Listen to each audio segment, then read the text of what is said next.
안녕하십니까. 저는 40대 여성으로 최근에 겪은 일이 너무나도 무겁게 가슴에 남아 훌훌 털어내고 싶은 마음에 사연을 올리게 되었습니다. 혹시 이곳을 자주 찾으시는 분들 중에 저와 비슷한 일을 겪으신 분들이 있다면 저는 이런 방법으로 털어내게 되었다고 이야기를 하고 싶어서 말입니다. 공감이 가실지 모르겠지만 제가 살아온 아주 기가 막힌 이야기를 풀어보도록 하겠습니다.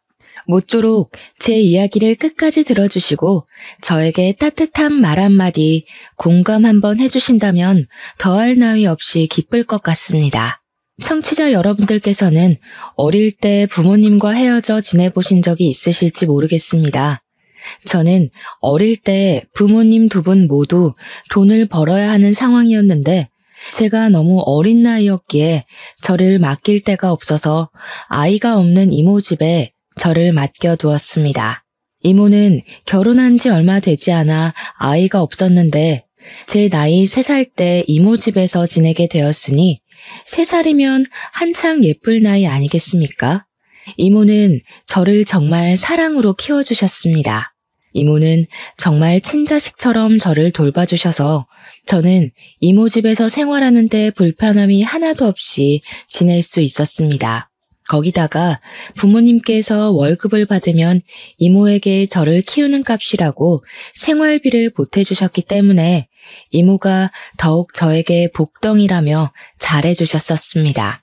부모님께서는 제가 8살이 되면 집에 혼자 두어도 괜찮을 것 같다고 하시며 8살이 되면 꼭 같이 살 수 있게 데리러 오겠다고 약속을 해주셨습니다. 그게 제 나이 6살 때 한 약속이니까 저는 2년만 더 기다리면 부모님과 함께 살 수 있을 것이란 희망을 가지고 기다리게 되었습니다. 아무리 이모가 저에게 잘해주신다고 해도 친부모만큼은 아니지 않겠습니까? 이모는 서운해하시면서 부모 밑에서 자라는 게 좋지 하시며 저를 이해해 주셨습니다. 우리 이모는 제가 무서운 꿈을 꾸지 않도록 자기 전에 꼭 책을 읽어주시고 저를 끌어안고 사랑한다고 이야기를 해주셨습니다. 그러던 이모는 제 나이 7살 때 기적처럼 임신을 하게 되었습니다. 이모는 선천적으로 자궁이 약해서 임신이 어렵다는 이야기를 들었었는데 기적처럼 생긴 아이라며 정말 기뻐했고 이모부 또한 그런 이모를 공주처럼 받들었습니다. 저는 드디어 친척 동생이 생기게 되어서 참으로 기뻤습니다.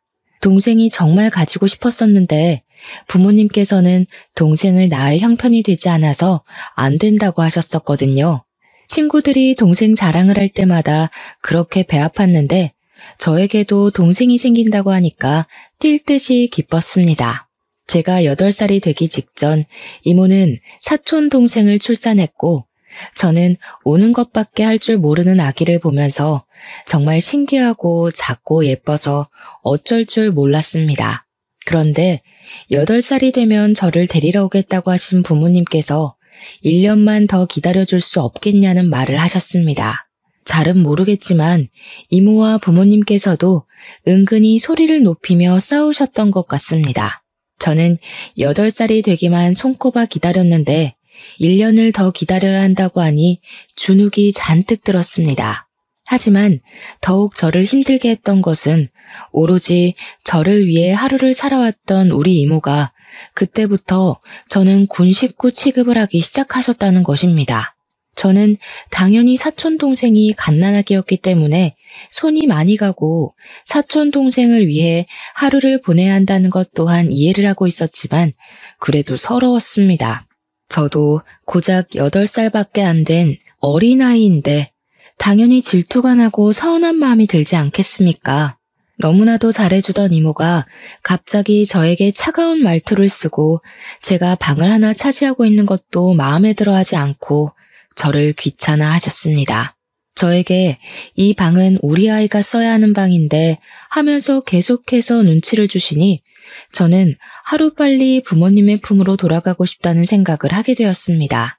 한 달에 한두 번 부모님께서 저를 보러 와주시긴 했지만 같이 사는 것과는 차원이 달랐으니까요.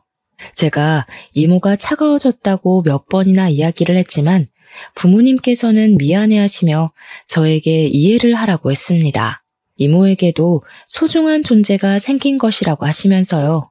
저는 꽂아놓은 보릿자루 같은 신세가 되었지만 꿋꿋하게 부모님과 함께 집으로 돌아갈 날만 기다리면서 버티고 참았습니다.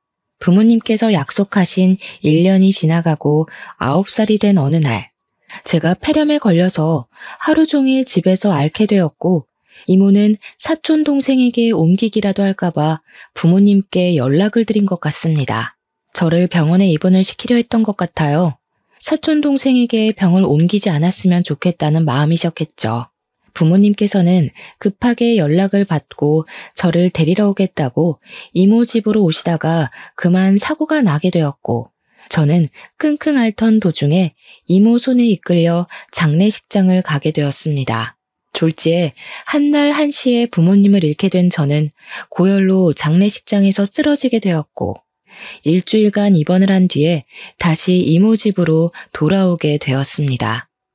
어린 나이에 이게 무슨 일인가 이해도 하기 전에 이모는 저를 짐덩어리 취급을 하기 시작하셨습니다.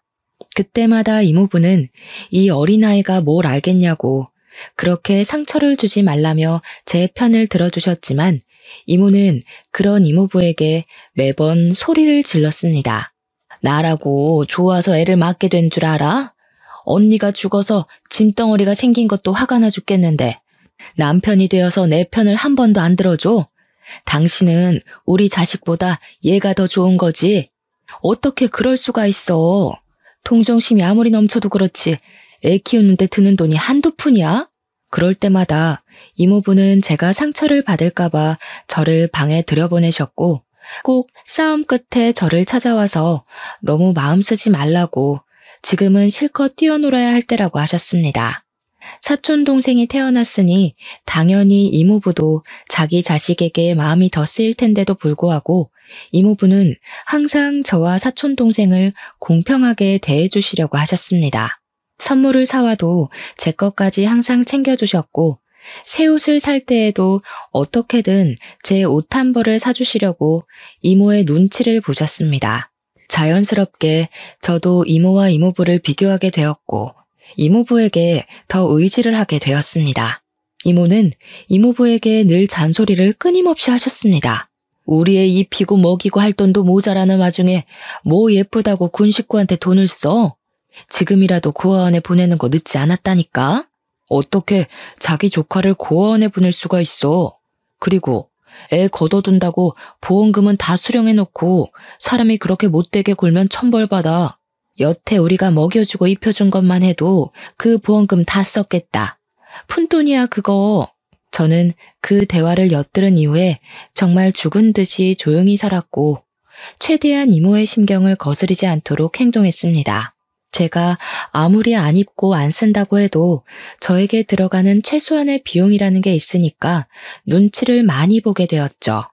밥 먹을 때도 사촌 동생과 저의 반찬 차별을 당연하게 생각하게 되었고, 소풍 갈 때도 도시락 한 번을 싸주지 않아서 늘 1,000원짜리 김밥을 포장해 갔습니다. 그 당시에는 급식비나 우유값도 전부 부모님 주머니에서 나왔는데 이모에게 그 돈 달라는 소리를 쉽게 꺼내본 적이 없었습니다. 제가 하도 급식비를 밀리다 보니 담임 선생님께서 한 번은 이모에게 직접 전화를 걸었고, 이모는 그게 또 자존심 상한다며 저를 혼내시곤 했습니다. 그렇게 군 식구로 살게 된 지도 꽤 흐르고, 제가 16살이 되었을 때 우연히 저는 길거리 캐스팅이라는 것을 받게 되었습니다. 저는 연예인이 될 수 있는 건가 잠시 부푼 꿈을 가지게 되었는데, 명함을 받은 주소로 찾아가니 저에게 장황한 설명을 늘어놓으면서 트레이닝비를 내라고 하더라고요. 그러니까 연예인이 되려면 기본적으로 춤, 노래, 연기를 할 줄 알아야 하는데 아무것도 할 줄 모르니 배워야 한다면서 돈을 내놓으라고 하는 겁니다. 그 비용이 엄청나게 비싸서 저는 하고 싶은 마음이 간절했지만 돈이 없어서 할 수 없을 것 같다고 정중하게 거절을 하고 나왔습니다. 제가 며칠을 우울해하면서 의기소침해하고 있자 이모부께서 무슨 일이 있는 거냐고 물어보셨고, 저는 솔직하게 제가 받은 제안에 대해 이야기를 했습니다. 제 이야기를 들으시고는 이모는 그런 거 다 사기라고 하시면서 주제 파악을 하라고 누가 너한테 연예인 하라고 하겠냐고 하시더라고요. 하지만 이모부는 하고 싶으면 트레이닝비를 주겠다고 저에게 진짜 하고 싶은 게 맞냐고 물어보셨습니다. 이모는 우리 애가 지금 초등학생이 된 마당에 그렇게 큰 돈을 쓰면 어떻게 하냐고 난리가 나셨죠. 저도 염치가 없어서 이모부에게 그렇게까지 하고 싶은 일은 아니라고 했는데 기획사라는 곳에서 계속해서 저에게 연락을 해왔습니다. 이런 신선한 마스크는 찾기 힘들다. 돈이 부담되면 보호자를 직접 만나서 설명하겠다. 연예인이 딱 어울리는 직업이다 하시면서요. 트레이닝비를 깎아주겠다고 300만 원만 내라고. 원래 6개월 트레이닝 비용이 700만 원인데 파격 할인해주는 거라며 저에게 하자고 하더라고요. 저는 아르바이트를 해서 그 돈을 마련해야겠다 하고 생각했는데 이모부께서 미래를 위해 투자하는 거라며 300만 원을 주셨습니다. 너무나도 신이 나서 바로 그 회사에 돈을 주었고 트레이닝을 받게 되었는데 한 달 만에 사기를 당했다는 것을 알게 되었습니다. 그곳은 연예기획사가 아닌 일종의 학원 같은 곳이었고 순진한 학생들을 꼬셔서 연예인을 시켜준다고 한 뒤 그냥 대충 연기 수업만 받게 하는 그런 곳이었던 거죠. 당연히 저는 이모에게 눈물 콧물 쏙 빠질 만큼 혼이 났고 이모부는 저를 토닥이면서 그런 게 전부 경험이 되는 거라고 위로를 해주셨습니다. 하지만 저는 그날 이후로 이모에게 대역죄인이 되었고 눈치를 보면서 사는 게 너무 힘들어서 집을 나가야겠다는 결심을 하게 되었습니다. 제가 17살이 되고 고등학교에 입학을 할 나이가 되자 저는 기숙사가 딸린 특성화 고등학교에 지원을 했고 합격을 하게 되었습니다. 말이 좋아 특성화 고등학교지 고등학교 졸업 후에 취직을 할 수 있는 상고 같은 곳이었습니다.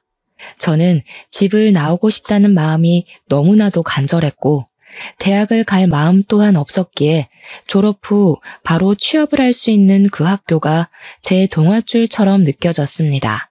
이모부는 저에게 아직 나이가 어리기 때문에 기숙사에 들어가는 게 위험해 보인다고 반대를 하셨지만 이모의 눈치를 보는 것보단 훨씬 좋을 것 같다고 생각했습니다. 거기다가 이모가 드디어 저를 치울 수 있다고 생각을 한 건지 결정을 참 잘했다며 고등학교 등록금은 내주시겠다고 선심을 쓰셨거든요. 저는 결국 이모부의 반대에도 짐을 싸서 대전에 있는 기숙사 고등학교로 내려오게 되었습니다. 그리고 일부러 이모와 연락을 하지 않으려고 학교 생활에 엄청나게 집중하면서 지냈습니다.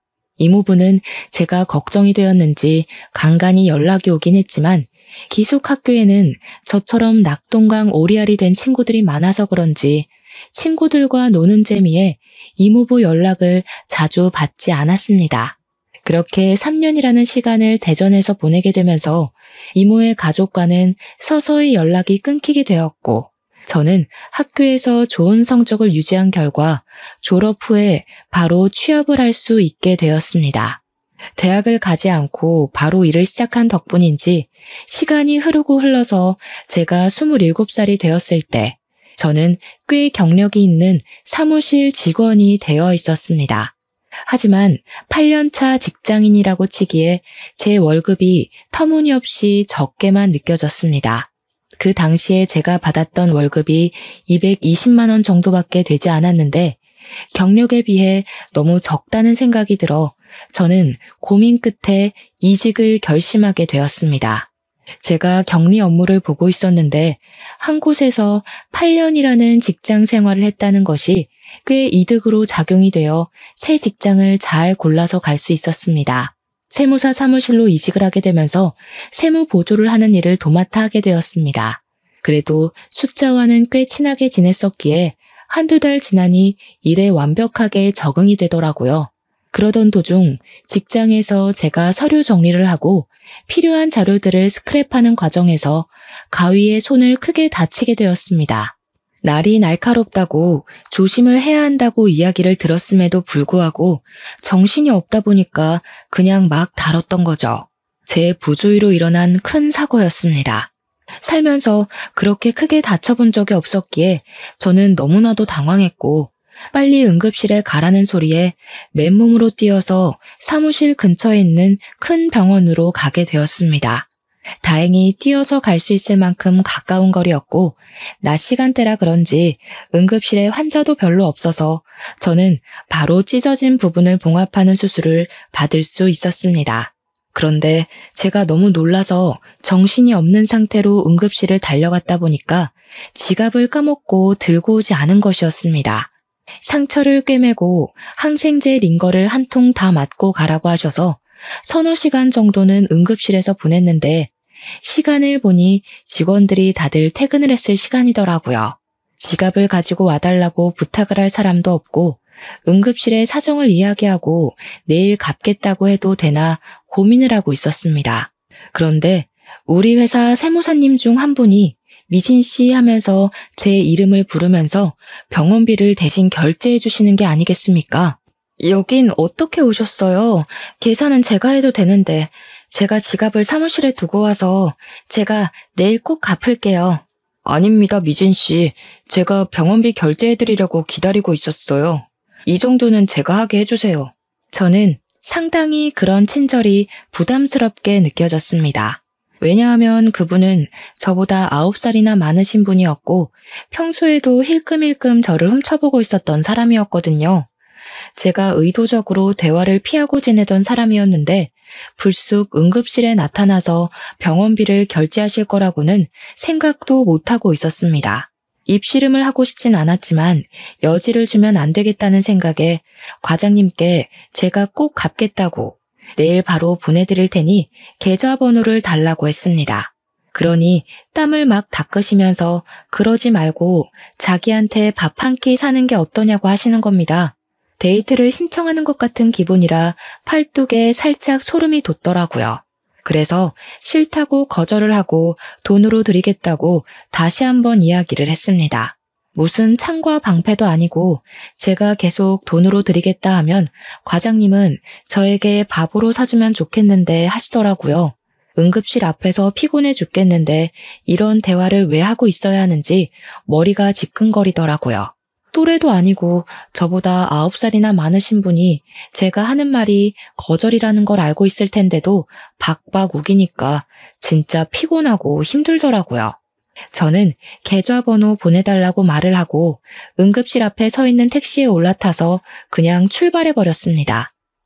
택시를 쫓아오는 듯 보였던 과장님은 제가 뒤도 돌아보지 않고 가니까 그냥 멍하니 서 계시더라고요. 그때부터 저는 사무실에서 그 과장님을 마주쳐도 은근히 피하고 대화를 차단하면서 지냈는데 계속해서 저에게 문자 메시지를 보내셨습니다. 밥 한 끼 같이 먹자. 오래 지켜봐왔다. 자기랑 같이 홀어머니 모시고 살 며느리 구한다. 어디 가서 자기 같은 남자 만나기 어렵다. 문자만 올 때는 그냥 무시를 하면 됐는데 제가 하도 무시를 하니까 이제 회사에서까지 말을 거는 게 아니겠습니까? 업무적으로 부딪힐 일이 전혀 없음에도 일부러 저에게 복사 좀 해달라, 프린트 좀 해달라 하면서 일을 시키는 겁니다. 오죽하면 회사 사람들이 전부 그 과장님의 마음을 눈치채고 우리 노총각 드디어 장가가냐고 은근히 저랑 붙여놓으려고 하더라고요. 정말 마음 같아서는 일을 때려치우고 싶었지만 여기만한 사무실 찾기가 힘든다는 걸 잘 알고 있어서 버티고 또 버텼습니다. 회사에서 만나다 보니까 제가 딱 잘라서 거절을 해도 얼굴을 계속 봐야 하지 않겠습니까? 욕도 못하고 부담스럽다고 애둘러서 거절을 했습니다. 그러니까 저에게 한번 만나보자고 만나다 보면 부담스럽지 않을 수도 있지 않냐고 하면서 자기가 체력 하나는 좋아서 밤에도 잘한다고 허튼 소리를 하더라고요. 순간 제가 무슨 이야기를 들은 건가 싶어서 경악을 금치 못했습니다. 저는 바로 대표님을 찾아가서 그 과장님 때문에 일을 못하겠다고 저한테 밤일을 잘한다는 미친 소리까지 했다면서 어떻게 좀 해달라고 부탁을 드렸습니다. 그러니 대표님께서 노총각이 외로우면 그럴 수도 있지 하고 별다른 제스처를 취해주지 않았습니다. 사직서를 내자니 당장 취업할 곳도 없고 저는 절벽에 내몰린 기분이 들었습니다. 그렇게 피말라가며 하루하루를 버티는데 어느 날 과장님이 회사 끝나고 저를 건물 앞에서 기다리고 있는 것 같더라고요. 계속 사무실 불 꺼지는 걸 확인하며 아래에 떡하니 서 있는데 의심이 들어서 뒷문으로 조용히 빠져나와 집으로 왔습니다. 근데 정말 정신 나간 놈이 야밤에 집에 찾아온 게 아니겠습니까? 우리 집은 어떻게 알아낸 건지 띵동띵동 벨을 누르는데 무슨 스토커 같더라고요. 문 좀 열어봐요. 미진 씨, 우리 이야기 좀 해요. 나를 여기까지 찾아오게 만들다니. 미진 씨도 여지 준 거 맞잖아요. 집에 잠깐만 들어갈게요. 이야기만 해요, 우리. 제가 정신 나간 것도 아니고 문을 열어주겠습니까? 바로 경찰에 신고를 했더니 세상이 흉흉해서 그런 건지 10분 만에 도착을 했더군요. 경찰이 과장님한테 이러지 마시고 집에 가시라고 하니까 뻔뻔하게도 이 집에 있는 게 자기 여자친구다. 싸워서 화 풀어주러 온 거다 하면서 거짓말을 하더라고요. 문 뒤에 숨어서 듣고 있다가 너무 어이가 없어서 걸쇠를 걸고 문을 연 다음 그 틈으로 스토커라고 애인 사이 아니라고 경찰에게 울면서 호소를 했습니다. 경찰도 난감한지 경찰서로 와서 조서를 좀 써줄 수 있냐고 하길래 저 스토커랑 분리만 시켜주면 언제든지 가겠다고 했죠. 결국 과장님은 경찰에게 끌려나갔고 저는 다음날 회사에 연차를 내고 경찰서에 가서 조서를 쓰고 왔는데 출근을 하니 소문이 다 났더라고요. 대표님까지 저한테 혀를 차면서 뭘 이런 걸로 예민하게 신고를 하고 그러냐고 오죽 좋으면 저러겠냐고 하는 게 아니겠습니까? 너무 화가 나서 앞뒤 생각도 하지 않고 일 그만두겠다고 하고 직장 내 괴롭힘으로 신고를 했는데 대표가 저 모양 저 꼴인데 뭐 진전이나 있었겠습니까? 저는 결국 고용노동부에 신고를 넣었습니다. 저는 사직서를 냈으니 한순간에 백수가 됐고 직장을 구하기 위해 이리저리 원서도 넣고 발로 뛰기 시작했습니다. 28살이니까 저 하나 취직할 곳은 있겠지 생각을 하다가 이왕이면 저도 스펙이라는 걸 좀 쌓으면 좋겠다 싶어서 자격증을 따기로 마음을 먹었습니다. 국비 지원이라는 좋은 시스템이 있어서 지원을 받아 학원을 등록하게 되었습니다. 워드 프로세스라든지 엑셀, 한글과 컴퓨터 자격증을 따게 되었는데 강의를 들어야 했거든요. 거기에 강사로 온 사람이 32살인데 무척이나 외모가 훌륭했습니다. 성격도 괜찮은 편인 건지 수강생들이랑도 잘 지내는 것 같고 수업이 끝나면 같이 맥주 한잔하러 나가기도 하고 하더라고요. 저는 김 과장 사건 이후에 사람을 좀 피하게 되고 소극적인 면이 도드라지면서 수강생들과 잘 어울리지 못했는데 강사님이 저를 불러주기 시작했습니다. 같이 놀다 가자고 술 한잔 할 건데 같이 가자고 하면서 저를 불러내어 주셨고 한두 번 자리를 하다 보니 다들 친해지게 되었습니다. 아무래도 기초만 잘 배우면 쉽게 딸 수 있는 자격증이라 그런지 자격증을 따고 취업 자리를 알아보고 있으니 강사님이 저에게 좋은 회사가 있다면서 추천을 해주시더라고요. 알고 보니 강사님의 지인분이 운영하는 회사인데 월급도 평균 급여 정도는 받을 수 있을 거라고 일도 쉽다고 한번 가보라고 하더라고요. 가구회사였는데 장부를 다루는 사무일을 보면 된다고 설명을 해주셨어요. 무엇보다 중요한 월급이 제가 원했던 금액과 비슷했고요. 저는 면접을 보고 사장님 마음에 들은 건지 바로 일을 시작하게 되었고 평화로운 시간이 다시 시작되었습니다. 그래도 강사님 덕분에 취직을 했으니 제가 밥을 한번 사겠다고 연락을 드렸는데 본인은 밥보다 술을 더 좋아한다고 술을 사달라고 하시더군요. 직장인의 스트레스 푸는 방법은 퇴근 후에 맥주 한 잔 아니겠습니까? 저는 강사님과 약속을 하고 술을 한 잔 하게 되었습니다. 한창 회사 이야기에 자격증 이야기를 나누다가 뜬금없이 저에게 남자친구가 있냐고 물어보시더라고요. 그래서 남자친구는 없다고 한동안 만날 생각도 없다 하면서 김 과장 이야기를 꺼내어 제가 당했던 일을 술술 털어놓게 되었습니다.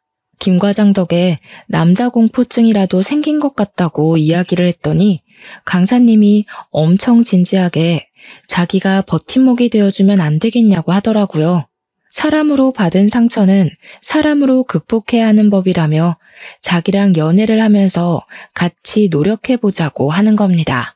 강사라서 그런 건지 말도 너무 잘하고 홀린 듯이 저는 고개를 끄덕이게 되었고 그날 이후로 저와 강사님은 연애라는 걸 하게 되었습니다. 저는 혼자 원룸에서 살고 있었는데 연애를 하다 보니까 정말 이상하게 헤어지는 게 너무너무 싫은 게 아니겠습니까? 남자친구에게 자꾸 우리 집에서 하루 자고 가 하다 보니까 자연스럽게 남자친구의 짐이 저희 집에 쌓이게 되고 반동거를 하게 되었습니다.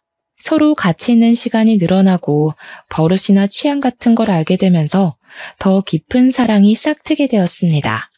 저는 남자친구에게 사실 우리 부모님이 돌아가신 이후에 이모네 집에서 자라게 되었는데 지금은 연락을 하지도 않고 연락처도 바뀌어서 모른다고 털어놓았습니다. 그런데 남자친구도 저랑 비슷한 상황 속에서 자라왔다는 것을 고백하는 게 아니겠습니까? 부모님이랑 인연을 끊고 지내게 되었다면서 혼자 살아온 지 시간이 꽤 흘렀다고 그래서 저 같은 여자를 만나서 안식처를 얻고 싶었다고 이야기를 하더라고요. 그 말을 듣는데 마음이 뭔가 뭉클하고 아, 이 사람이 내 인생의 반쪽이구나 하는 걸 느끼게 되었습니다. 그때 조금 더 제 인생에 대한 고민을 했어야 했는데 인생의 반쪽이라 느끼자마자 저희 둘은 혼인신고부터 하고 같이 살림을 차리기로 결정을 했습니다. 어차피 혼주석을 채울 사람도 없고 상견례도 필요가 없으니까 남자친구와 저와 둘이 같이 잘 살아보자 하는 마음으로 말입니다. 가락지 하나씩 나눠 끼고 결혼식도 없이 원룸에서 생활을 하게 되었는데 처음에는 헤어지지 않아도 되는 것이 참 좋았습니다. 그런데 금방 현실의 벽에 부딪히게 되었습니다.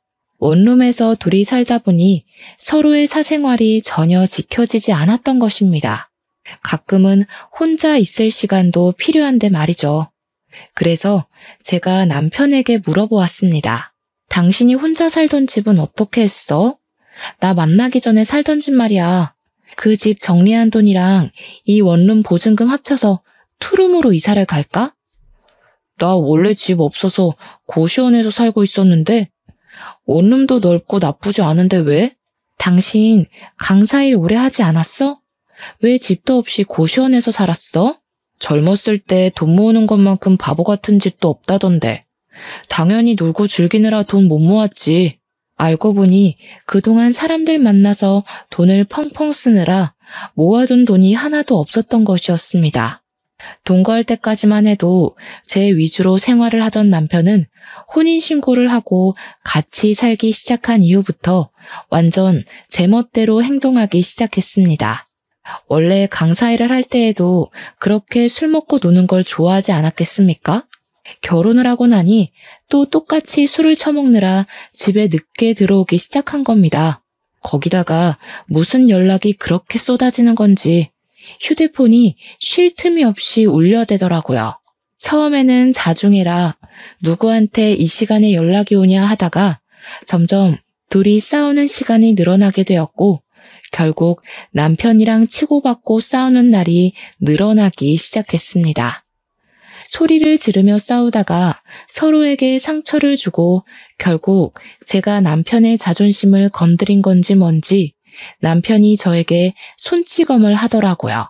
술을 먹고 늦게 들어온 날 하필이면 카드값 고지서가 집으로 날라왔고 카드값이 250만 원이나 찍혀있는 것을 보고 제가 바가지를 긁었거든요. 한 달에 버는 수입이 고작 250만 원 조금 넘는 주제에 카드값이 250만 원이 나오면 우린 언제 원룸 벗어나고 언제 애를 낳아 키워? 이거 다 술값이라는 거잖아. 술값. 정신 안 차려 정말? 그러면서 남편을 막 흔들어댔더니 술 먹고 왔는데 토할 것 같다면서 저를 팍 밀치더니 씩씩거리면서 자빠진 저를 발로 차는 게 아니겠습니까?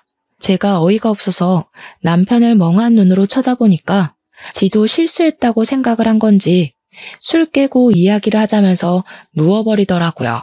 제가 주저앉아서 한참을 가만히 있다가 문득 제 처지가 너무 서글퍼서 눈물이 줄줄 나오더라고요. 다음날 퉁퉁 부은 눈으로 술이 깬 남편에게 이야기를 하는데 기억이 나지 않는다면서 모르쇠로 일관을 하더라고요. 제가 남편에게 나 발로 차고 때린 거 기억 안 나냐고 하니까 자기가 언제 그랬냐면서 생사람 잡는다고 화들짝 놀라는데 연기를 어쩜 그렇게 잘하는지. 그래도 저는 남편을 한번 믿어주기로 결심을 했는데 원래 처음이 어렵지 두 번째는 쉽지 않겠습니까? 그 뒤로 술을 마시고 들어와서 수가 틀리면 저를 발로 차더라고요. 나중에는 뺨까지 치는데 이건 아니다 싶었습니다. 이혼을 해야 하나 진지하게 고민을 하던 와중에 가지가지하는 남편이 바람을 피운다는 사실까지 알게 됐습니다. 울리는 휴대폰이 짜증나서 끄려고 눌렀는데 오늘 좋았어, 내일 또 보자 하는 문자를 보게 된 것입니다. 문자 메시지를 뒤져보니 그 여자랑 호텔에 들락날락한 예약 내역까지 다 보게 되었습니다. 며칠을 고민하고 증거를 어떻게 모아야 하나 하는 와중에 모르는 번호로 연락을 받게 되었고 자기가 제 남편의 여자친구라고 말을 하더라고요. 만나서 이야기를 하자고 해서 카페에 나갔는데 저를 보자마자 저에게 커피를 확 뿌리는 게 아니겠습니까? 나쁜 년, 네가 네 남자친구랑 바람난 년이지? 바람은 네가 난 거지. 난 그 인간이랑 결혼까지 했거든? 그러니까 저에게 가족관계 증명서를 떼서 보여달라고 하는 게 아니겠습니까? 같이 주민센터까지 가서 가족관계 증명서를 뗐는데 제 가족에 남편이 없더라고요. 순간 눈을 비비고 이거 잘못된 것 같다고 하는데 내 연녀가 저에게 허언증이라더니 진짜네? 하는 게 아니겠습니까? 자기 남자친구에게 그만 들러붙고 꺼지라고 스토커로 신고하겠다고 하는데 저는 아무것도 믿을 수가 없어서 어지러웠습니다. 그날 혼란스러움을 가득 안고 집에서 남편을 기다렸다가 퇴근하고 온 남편에게 이야기를 하자고 하니 술을 또 먹고 들어왔더군요. 저에게 손을 올리면서 뭐? 하고 소리를 치는데 가족관계 증명서를 내밀었습니다. 남편이 쓱 보더니 갑자기 욕설을 내뱉더라고요. 왜 내 가족관계 증명서에 남편이 없어? 오늘 당신 여자친구라는 사람이 나를 찾아와서 스토커니 허언증이라니 떠들더라. 내가 당신이랑 헤어진 지 오래된 사이인데 정신병이 있어서 당신이랑 결혼했다고 착각하는 중이라고. 제정신 맞아? 내 집에 얹혀 살면서 내 돈으로 생활하는 주제에 뭐가 어쩌고 어째? 야, 말은 바로 해야지. 네가 나한테 용돈을 줬어, 카드를 줬어.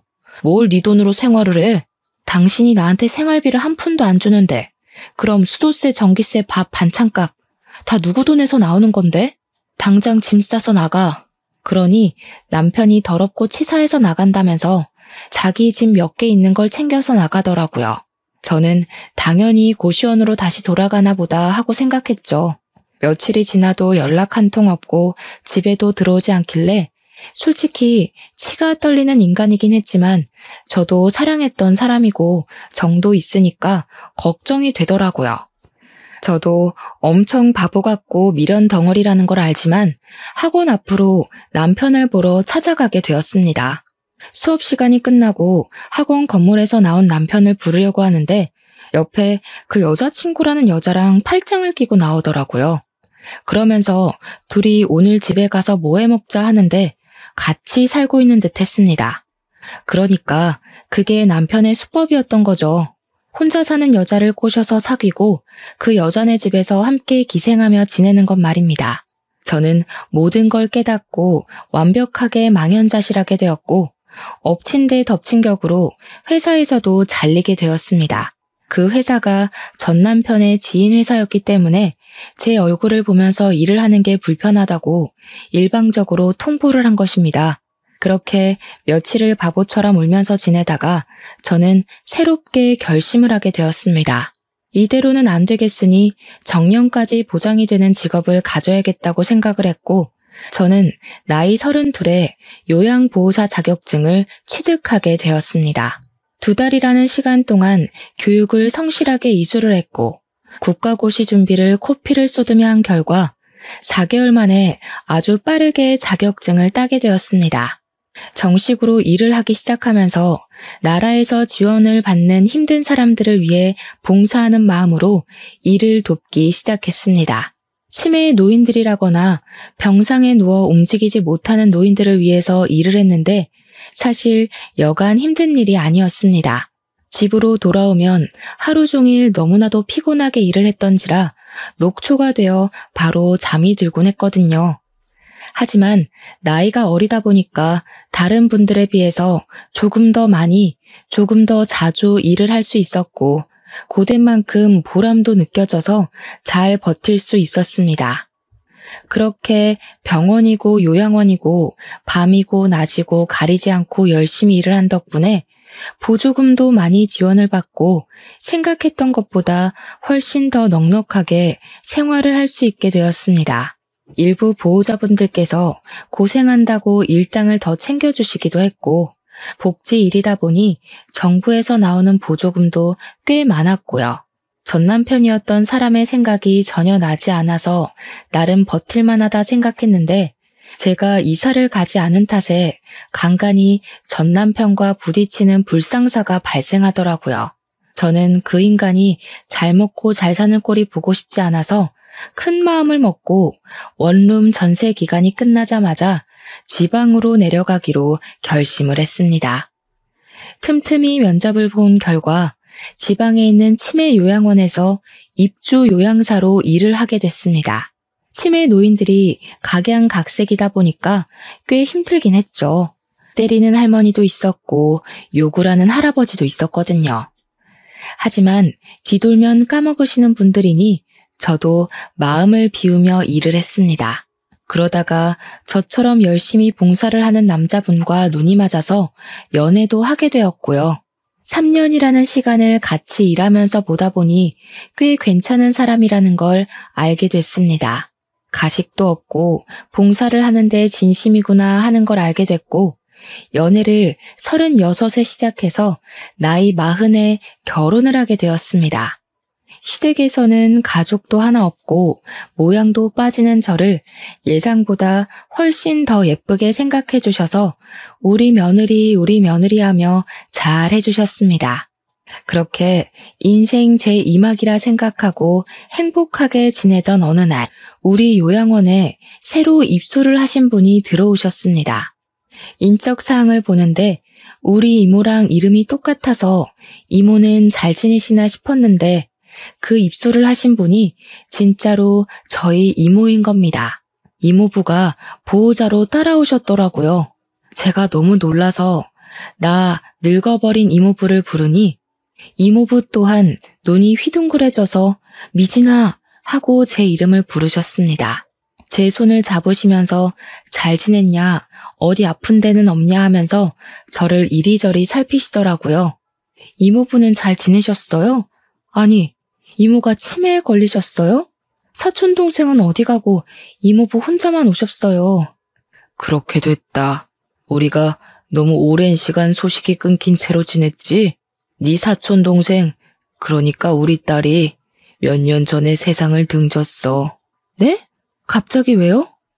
이모부의 이야기를 듣는데 저는 정말 깜짝 놀라고 말았습니다. 결혼을 일찍 한 사촌동생은 2년 전에 남편의 나쁜 손버릇으로 이혼을 하게 되었는데 내내 전 남편이 스토킹을 하고 사촌동생을 못 살게 굴었다고 하더군요. 피해 다니고 경찰에 신고도 했는데 본인 마음을 몰라주는 사촌동생이 밉다면서 글쎄 사촌동생을 피습했고 그 일로 목숨을 잃게 되었다는 겁니다. 그 현장을 이모가 직접 목격을 하게 되었고 그 충격으로 인해서 정신을 잃었는데 그 이후에 계속 깜빡깜빡하더니 이 나이에 치매를 앓게 되었다고 하셨습니다. 저는 너무 충격적이었죠. 이모에게 저 알아보시겠냐고 물어보니까 이모가 갑자기 눈을 동그랗게 뜨더니 엉엉 우시는 겁니다. 희진이, 우리 희진이.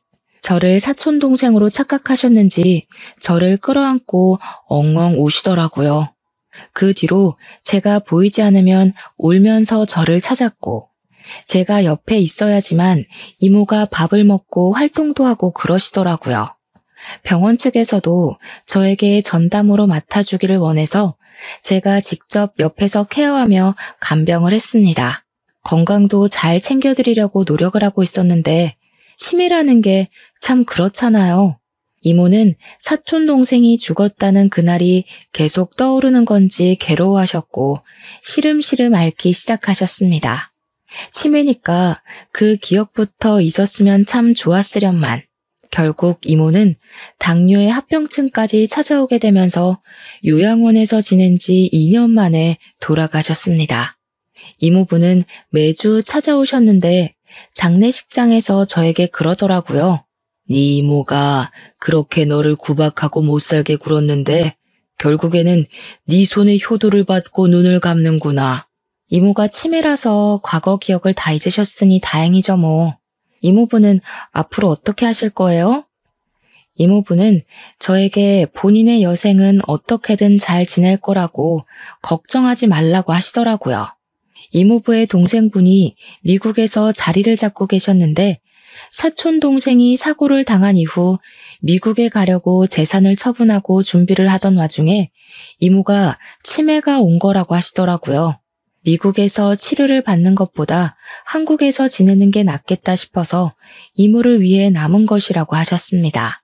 하지만 이제 이모도 사촌 동생 곁으로 갔으니 미련 없이 미국으로 가신다고 하시더라고요. 그러면서 저에게 결혼도 했다고 들었는데 혼주석도 못 채워줘서 미안하다고 하셨어요. 통장을 하나 내미시면서 친정에서 혼수해주는 돈이라고 생각하라고 하시는데 제가 그 돈 못 받겠다고 거절을 했습니다. 이거 큰 돈 아니야. 너 키우면서 우리가 처형내 보험금에 손을 댔다. 너 그렇게 기숙학교 들어가고 나서 얼마나 후회했는지 몰라.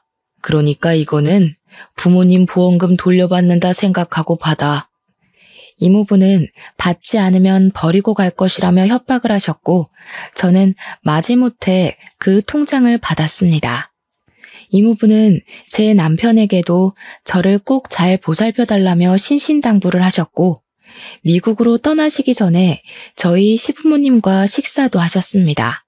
서로 가족으로서 너무 늦게 인사를 드리게 되었다며 우리 조카 잘 부탁드린다고 인사를 하시는데 눈물이 울컥하더라고요.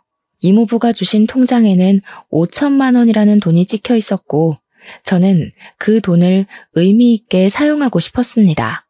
남편과 상의 끝에 여성 쉼터와 미혼모 센터에 기부를 했고 시댁에서는 저와 남편에게 박수를 보내주셨습니다. 저도 어떻게 보면 남자 때문에 참 힘들었는데 저처럼 상처받은 여성들을 위해 사용하고 싶었습니다.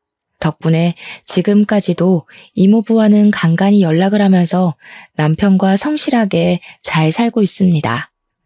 저처럼 상황이 따라주지 않아서 힘든 시기를 겪으시는 분들, 그리고 가정 간의 불화로 매일이 지옥 같으신 분들, 꼭 용기 내셔서 본인의 삶을 찾길 바라겠습니다.